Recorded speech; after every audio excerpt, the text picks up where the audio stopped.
Russia has had a significant air advantage over Ukraine since the war began. President Vladimir Putin's army has more combat aircraft, including many newer, more advanced ones. That gave it an air advantage, especially on the front lines, where Russian Su-34s dropped hundreds of FAB glide bombs for most of 2025 while Ukraine had few land-based air defense systems. That may alter forever owing to a letter. The Ukraine-Sweden accord might totally change the battle. Not your typical letter. Sweden and Ukraine signed a statement of intent on October 22, 2025, to give Ukraine 100 to 150 Gripen E-series fighter jets, which can take use of the Ukrainian landscape. According to Swedish Prime Minister Ulf Kristersson, Ukraine would gain a powerful air force. Buying the Gripen is smart for Ukraine in a war where neither side's air forces have been successful. Air power was crucial in the Iraq War, the Balkan War, and Israel's wars against Hamas, Hezbollah, and Iran. The Ukrainian and Russian air forces have had little impact in that fight. Due to the inferiority of both air forces compared to the US's F-35 Lightnings, F-22 Raptors, F-18 Super Hornets, strategic bomber fleet. Based on the strength, or lack thereof, of both sides' layered air defense systems, Ukraine and Russia are unwilling to deploy high-value aerial assets close to the front lines due to the significant risk of being shot down. Before the war, Russia had 900 fourth-generation and higher aircraft, including 14 fifth-generation Su-57s, 365 Su-35s, Su-27s, and Su-30s, and 134 Su-34s. Russia lost 130 fixed-wing aircraft and 146 helicopters by 2024, roughly a third of its total. Ukraine's air force has suffered considerably more. Ukraine possessed only 120 operable fighter jets before the war, mostly Soviet-era MiG-29 Fulcrum, Su-24 Fencer, Su-25 Frogfoot, and Su-27 Flankers. Ukraine added many refurbished, retired jets to the fight. At least 100 Ukrainian aircraft, including 89 fighters, were lost by 2024. That suggests only a dozen or two of Ukraine's original fighters remain. The Russian fighter aircraft industry, which produces 22 to 49 jets yearly, should be able to offset its losses. Least for its lost Su-30, Su-35, and Su-34 fighters. Ukraine lacks aviation capabilities despite its initiative and innovation. The 2024 announcement that Ukraine would get US-made F-16s and French Mirage 2000F fighter jets gave hope that Ukraine's air force could finally compete. Although exact numbers aren't available, only a few of these aircraft have been delivered so far, and the total planned deliveries will still leave Ukraine's fleet much smaller than Russia's. At least 7 F-16s were delivered to Ukraine by November 2025, with 3 lost. Dutch, Danish, Belgian, and Norwegian F-16s have been sent to Ukraine for combat. France is believed to have delivered 3 of its 20 Mirage 2000 FS. With a full complement, these planes might transform Ukraine's airspace dominance. However, they're not currently employed on the front lines or to directly confront Russian fighters. Their numbers are insufficient. They're mostly utilized as rear air defense to shoot down Russian missiles and drones that threaten Ukraine's cities and civilian infrastructure nightly. The vulnerability of Ukraine's main air bases hinders its air force activation.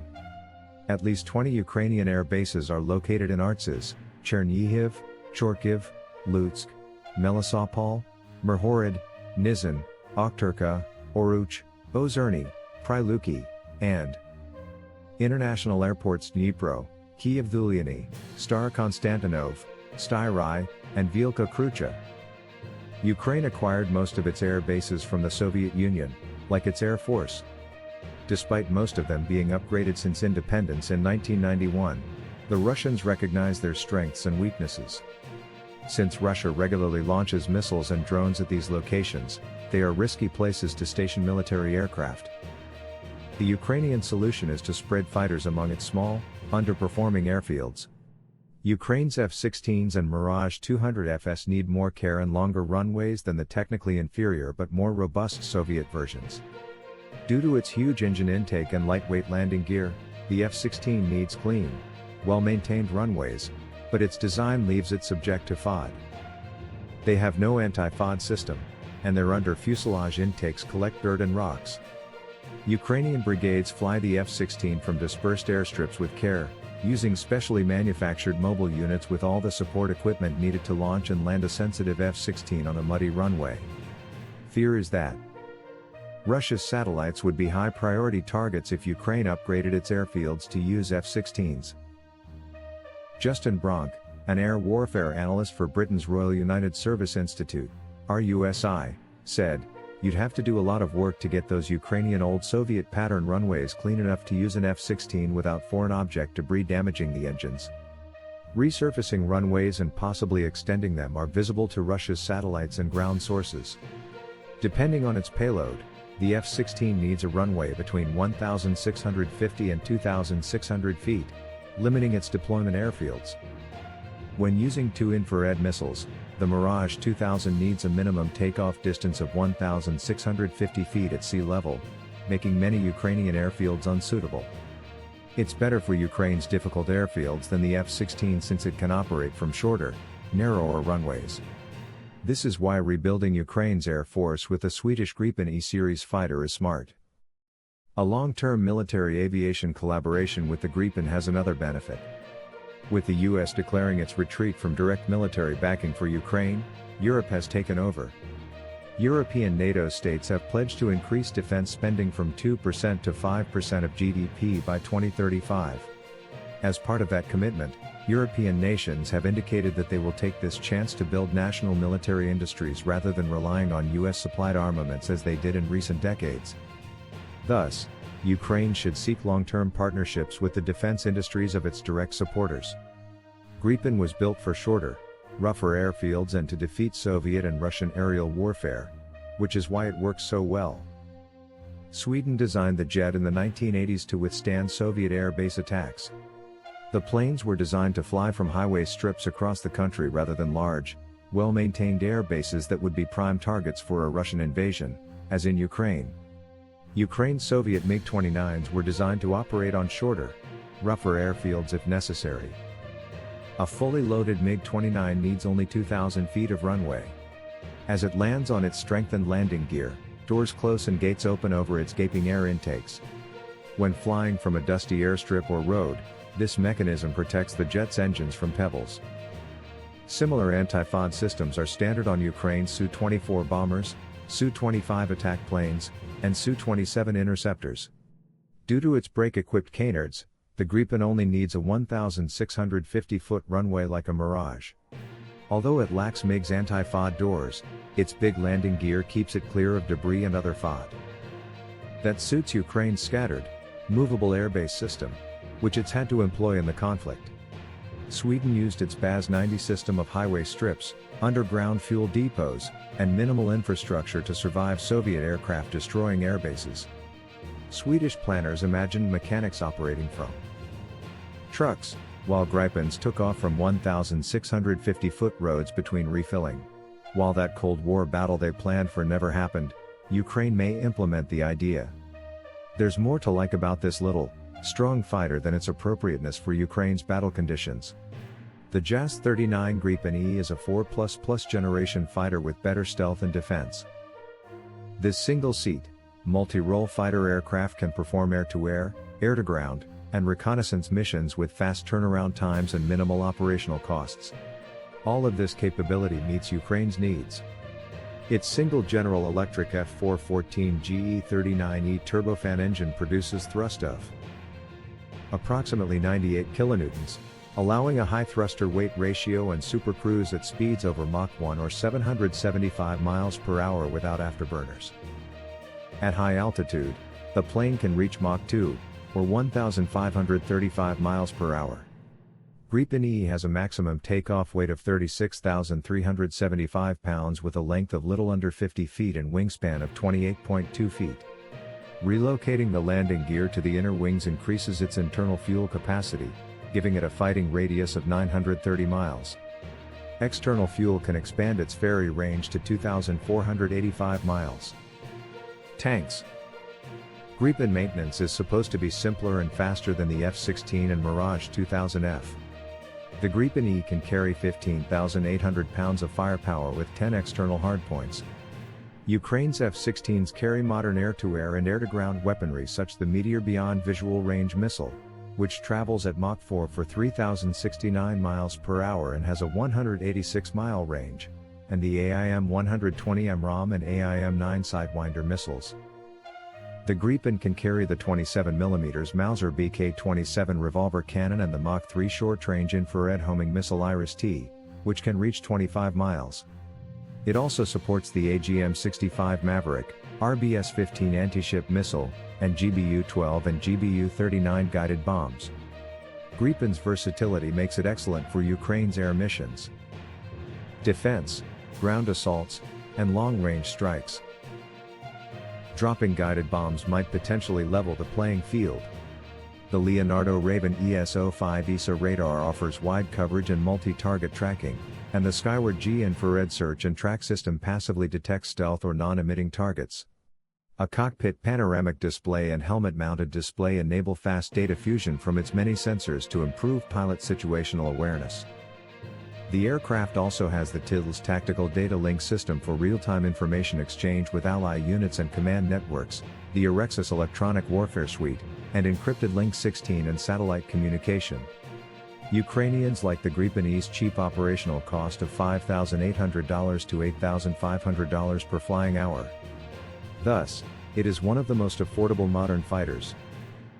Ukraine has trouble getting parts for its MiG-29s, which cost $6,500 each flying hour to operate. Depending on configuration, fuel, and maintenance, a Mirage 2000F costs $2,700 to $8,200 per flight hour. In comparison, F-16s and F-35 Lightning IIs cost up to $27,000 and $33,000 to $42,000 each flight hour, respectively, due to the effort necessary to maintain its stealth technology and complicated systems. Although the Gripen is cheap to operate, the Gripen E is still more expensive than Ukraine's other planes. Ukraine's MiG-29s cost $40 to $50 million and its Mirage 2000 FS $23 to $35 million. The Gripen E costs $85 to $138 million, compared to Ukraine's updated F-16s $64 to $70 million. It's comparable to the fifth-generation F-35 Lightning II, which costs $77 to $112 million depending on configuration and maintenance. Given the enormity of the Ukrainian Gripen sale, how Ukraine will finance the planes is a major topic. In Linköping, Sweden, where Saab makes the Gripens, Ukrainian President Volodymyr Zelensky and Swedish Prime Minister Ulf Kristersson signed the letter of intent. Kristersson said the document allows Ukraine to receive 100 to 150 Gripen E-series combat jets. Even at $85 million per Gripen, Ukraine could buy 100 jets for $8.5 billion and 150 for $12.7 billion. It's unclear where Ukraine will receive so much money. Ukraine's 2025 state budget deficit is expected to be 21.1% of GDP, down marginally. The draft 2026 budget predicts 18.4% of GDP, down from 2024's 17.6%. Even with unprecedented Western sanctions, Russia's budget deficit in 2025 is expected to be 2.5% of GDP, easing to 1.6% in 2026. Fiscal finance gap, the shortfall between governmental receipts and spending, is anticipated at $53.3 billion for 2025 to 2028, worsening the Ukrainian financial position. Defense budget is expected to reach $83 billion in 2025, along with high social protection and reconstruction investment. This gap exceeds $89.4 billion in committed financing, leaving a significant shortfall that must be covered by even more foreign financial aid and/or borrowing, or the state will collapse, possibly in Q1 2026, and that amount is becoming harder for Ukraine to raise.